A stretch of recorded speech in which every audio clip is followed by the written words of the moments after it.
Hi అండి అందరికీ ఈరోజు ఒక చిన్న బ్లౌజ్ పీస్ మిగిలిందండి.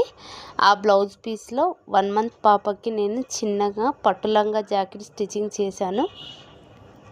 ఎలా ఉందో కామెంట్ చేయండి ఫ్రెండ్స్. ప్లీజ్ అండి లైక్ చేయండి, షేర్ చేయండి, సబ్స్క్రైబ్ చేయండి ఫ్రెండ్స్. ఇంకొక వీడియోతో మీ ముందు ఉంటాను. బాయ్ మరి.